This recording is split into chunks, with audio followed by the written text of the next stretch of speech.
Yo, yo, yo, what's up, everybody? Thank you for tuning in to yet again another fantastic indie creator interview. It's your Capes Crusader, Cody, and we are keeping it geekly with our new friend, Hound. We're here to break down two of her awesome indie comics, Commander Rao and We Love You, and everything in between. Welcome, Fel. How are you doing tonight? I am great. I learned I'm really bad with technology tonight, but I am learning. But yeah, otherwise I'm really happy to be here. I'm really happy to talk comics with you. I'm glad we got the audio issues resolved and I can hear okay now.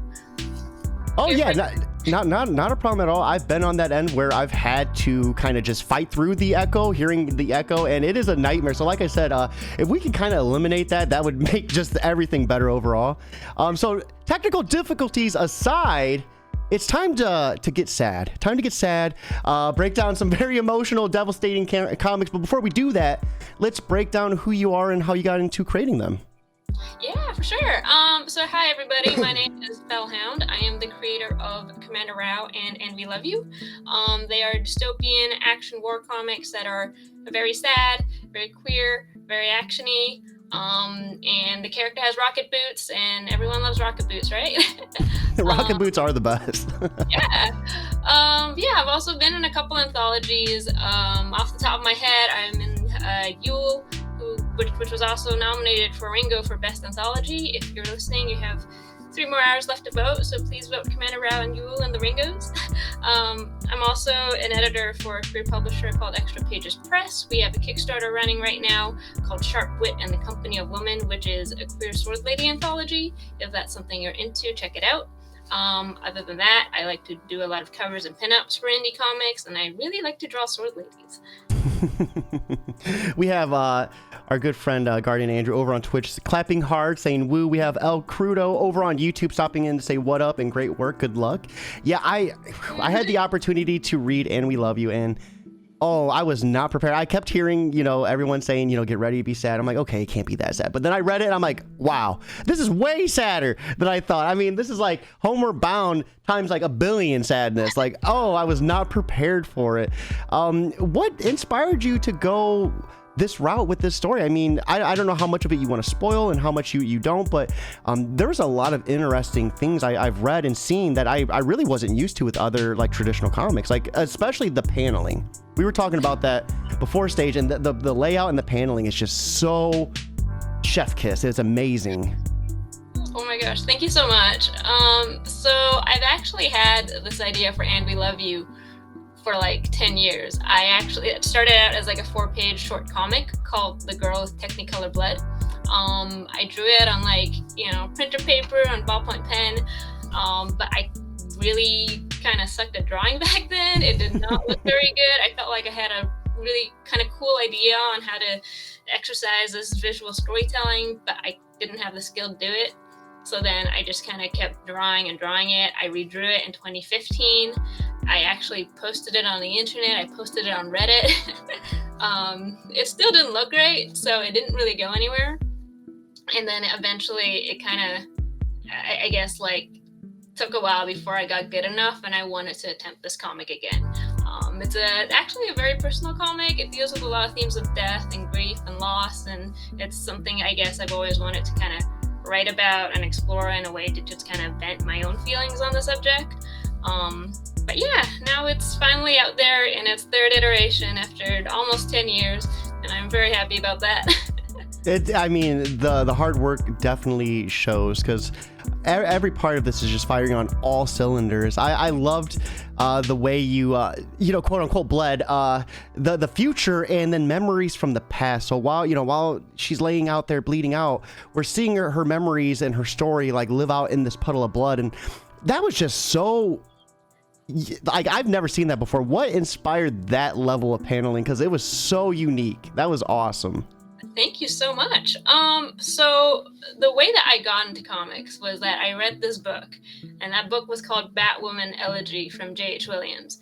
And J.H. Williams' layouts on that book are just like absolutely mind-blowing. They are like some of the most insane things I've ever seen. Have you ever read like Echolands that just came out?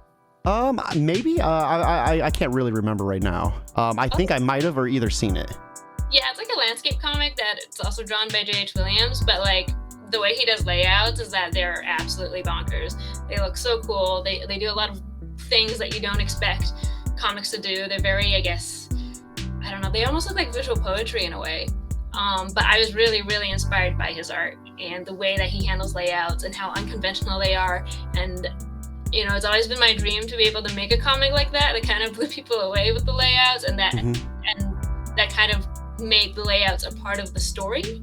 Like, it's not just panels, but like the way everything is laid out actually told the story as well.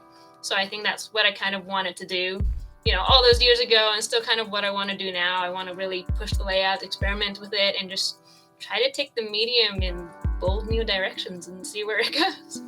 Mission accomplished, because holy crap, I've read a lot of indie comics, and this was one of the very few where I'm like, dude, I don't think I've ever seen any of this, even in like books that are like mainstream, like the big two. Like, I don't think they're paneling on this type of level. And not only that, but like the art, the colors, just phenomenal. Can we give a shout out to your letterer though? I think you have someone else do the lettering on this. Yes, that's Lucas Gattoni. He is amazing and super talented. Like, honestly, his lettering just kind of blew me away. He like, you know, made custom brushes just to get the lettering bubbles. He like, you know, whenever there was an action scene, he like made the sound effects really pop, and it just meshed so well with the art. Like, Lucas is amazing. I'm so glad I got to work with him. And like you know, even on the preview page that we see right now, switching on the image slideshow, when you know, when the present day, the lettering seemed a little bit different than like going to the past almost. Like, I love like the different variations and everything. It was such a unique experience.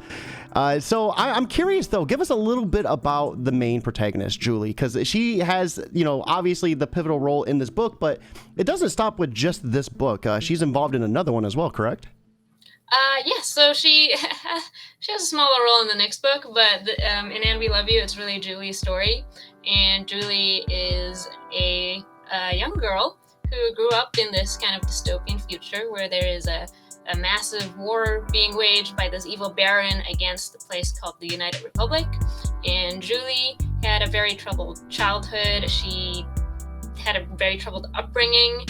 And so, you know, she didn't have a lot going for her in life. And when she sees the army being like, hey, you can have everything you've ever wanted. You can have glory and fame and you know, money. You can have a better life. Julie's like, yeah, I'll sign.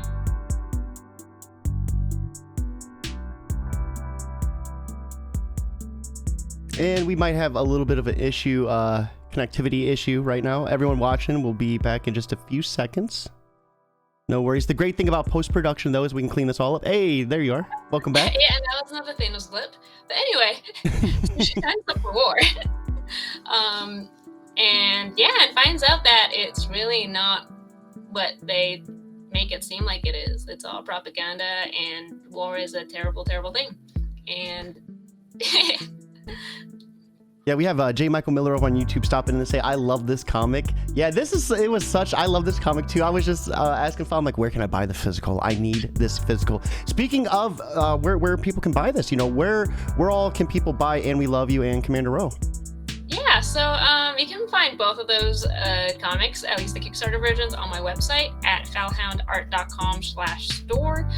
You can also find Commander Rao in comic book stores, or you can go on the Scout website, and they have all the versions out there as well.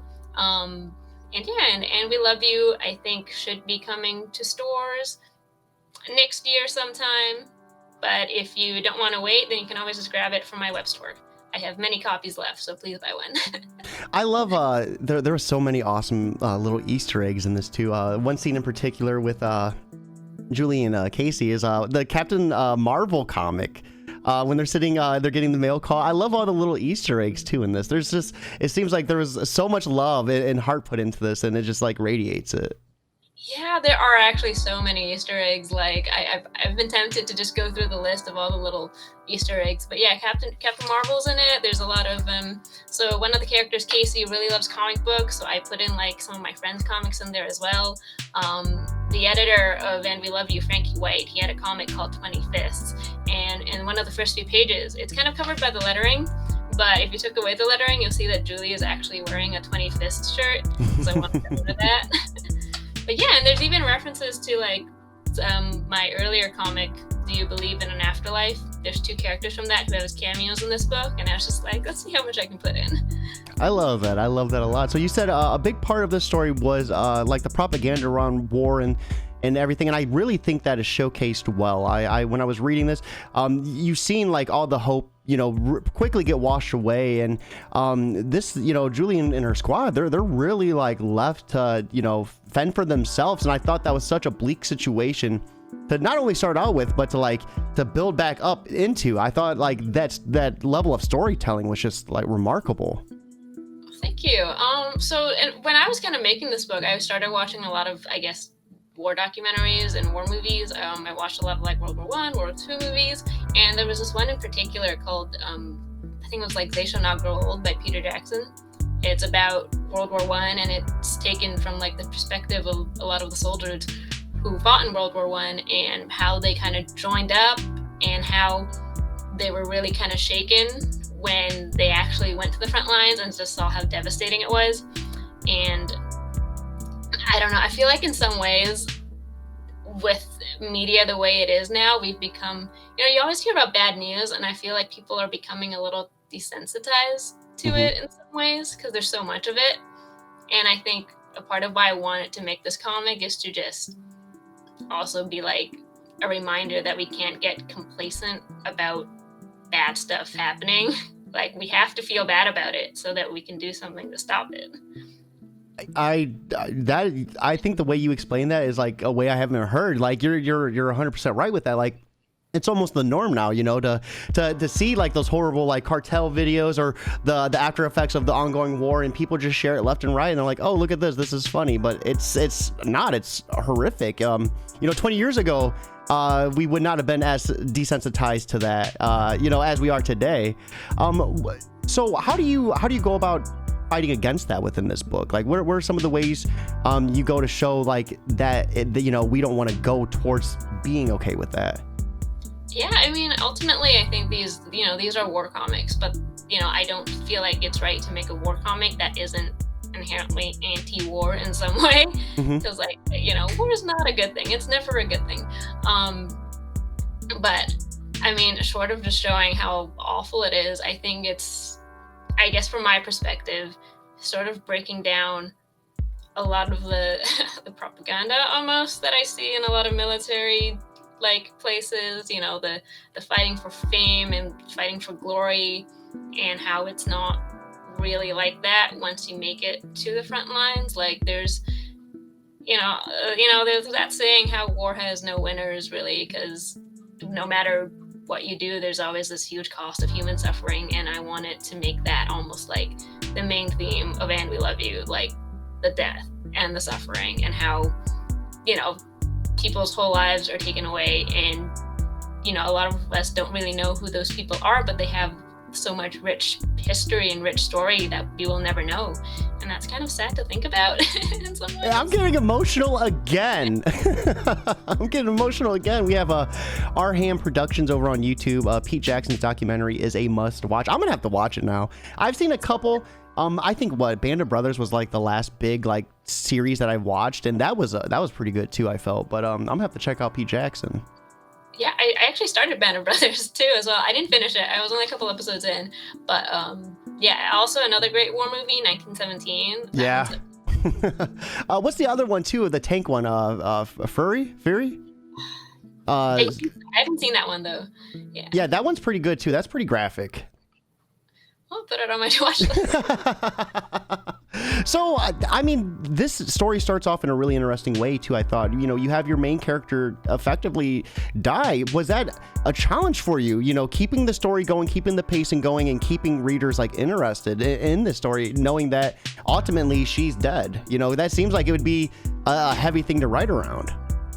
Yeah, I mean, it was always my intention that she was going to die right away, because that's kind of how the story unfurls. You know, I wanted to make it so that, you know, at first we just have this random person. We don't know anything about her, and she just died. And this could have been really any person that you don't know who just randomly dies. But then as we go along the story, you learn more and more about her. And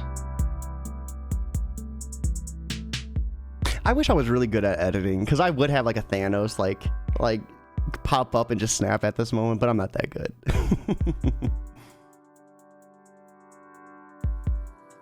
Wow, All right, we're good. We're good. I was just saying, I wish I was good at editing, like to a point where I could have a Thanos just come up and snap like right at that moment, because that'd be perfect. But I'm not on that level yet, so we're just gonna have to do like a cut and paste. But no problem at all with that. Yeah, I'm so sorry. Internet's being a little shittier than normal. I don't know why. Crap, what was my train of thought again? Where did I leave off? So we were talking about starting with the protagonist dying and working around that. Yeah, so as we go along the story, we get to know more and more about Julie, and then we start to feel more and more bad for her, I guess. Yes. Now we're starting to get to know her more, and that's kind of how I wanted the story to progress. Like, I wanted it to be like, oh, here's a stranger, I don't care about them. And then at the end of the story, you're like, oh, I actually care a lot about this stranger now that I know about them. And then feel sad. No, it was, and now that I think about it, the war propaganda and stuff, like I think you really hit that on the head too. Even in modern day society, they go right for kids coming out of high school, and hey, join the military, be everything you want to be. Here's a $1,000 sign on, but they don't do a good job of telling you the after effects and like what's going to happen. Worst case scenario. And I think that is like such a nice like balance to try to do, right? Like show, them like trying to hit you with the propaganda and showing you the after effects as well. And I love the way you balanced what was happening in the future with the past, after she dies, what's happening with her carcass and everything. And then like as the blood is trailing and more stories are coming, and then there was also some certain parts too where the blood trails have like it looked like a multicolored like aura around them. I think part of like the original title for this comic used to be called The Girl with Technicolor Blood. Mm-hmm. So I really wanted to make the blood memories really colorful and stark contrast to like the bleak surroundings. Unfortunately, The Girl with Technicolor Blood was a really long title, so I had to change it. But I think that theme kind of keeps the same. I really want the memories to be really colorful and bright, even though they're like sad memories, but they're mm-hmm. like represent life versus like the really black and white bleak surroundings. Oh, absolutely. So with your other comic, Commander Row, how does this tie in? Give us a little bit about that one, because that one just recently dropped too, right? Yeah, so Commander Row actually came before And We Love You. I made that one first, and then And We Love You is a prequel to Commander Row. It's a long story how they're related. Essentially, they began as two separate stories, and I decided to make them in the same world, because why not? But yeah, so Commander Row is a sequel to And We Love You. And it takes place 10 years later. We kind of see it's very much a revenge story for what happened in And We Love You. So, Julie died in And We Love You. It was very tragic. But Julie had this, a very close friend, almost lover, if you will, in And We Love You, who was ultimately not happy that she died. So Oh, sorry, I didn't mean to interrupt you. I couldn't contain. I was really hoping they were gonna get together. Like it was like right there. You put it right on the cusp, and like the door shuts, head on fist. I'm like, no. For what it's worth, I really wanted them to get together too. But then the story happened. It was the mm-hmm. narrative. It's controlled by the narrative. I'm going to have to check out this sequel, because the revenge story sounds like it's going to be insane. Like, it sounds like it's going to be even more bloodthirsty.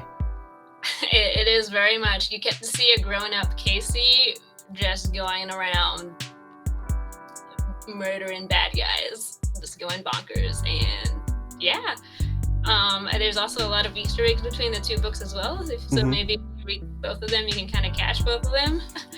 But yeah, very much. Commander Row is a lot more action-packed. I made that story initially to practice fight scenes, so it's it does do some pretty cool things with layouts, but in like a different way, more like an action way, more than a bloody way. Oh, I love that. I love that a lot. Just the way you're able to like work these stories into one another. It's awesome. We have J. Michael Miller. I loved it, and I loved to show how vibrant their lives are. Yeah, that was another big thing too. Is how colorful their lives were together. We have Chris Moses over on Twitch. This is a powerful interview. Some indie greatness here. I got to agree too. I'm so excited we finally got Fell on the show. When I first started this, I was seeing your work, and I'm like, dude, I got to get Fell on. Like this is just some fire here, and then to get the opportunity to read it too. Thank you so much again for that. I wasn't ready. Absolutely. I'm happy to send you all the things. I'm happy to talk to you and everybody listening. Thank you for listening and hello. But yeah, I am so excited to chat with you about this book. I am sorry about the sadness. Kind of sorry. So, coming off of Kickstarters, how did that feel for you, running those Kickstarters, especially your first one? How was that experience for you? So initially, I wasn't even going to run a Kickstarter. I remember talking to my friend Frankie White, and I was like, this is going to be, just a short action comic I'm doing for practice. I'm actually going to throw it out for free. And he was like, don't throw it out for free. Just put it on Kickstarter. Make some money. And I was like, you know what? I do like money. Okay. So yeah, and that's how I kind of threw it on Kickstarter. I got a lot of help and advice before I really took it on because I knew it was going to be, I guess, something different. And I think a part of me was ready to put the work in, but I also wasn't expecting how much work it actually is to like order everything and ship everything and print everything. Initially, Commander Rao, when it first printed, there was like a massive print error in half the book, so I had to like wait. Oh no! Reprint it from another printer. But it was a learning experience. So I learned. I made a new friend, Ricky Lima, who helps me put all the production stuff together. He is amazing and really smart, knows a lot about printing, and he helped me out. So for And We Love You, things were a lot smoother. Even though I had more stuff to ship, I felt like I was more organized, and I didn't get a totally botched print run. About to go Casey on that printer. So after breaking down both of these great stories, what's next for you in the indie scene? Any other projects that you're working on? I know you said you were the editor of an anthology that was currently running a Kickstarter.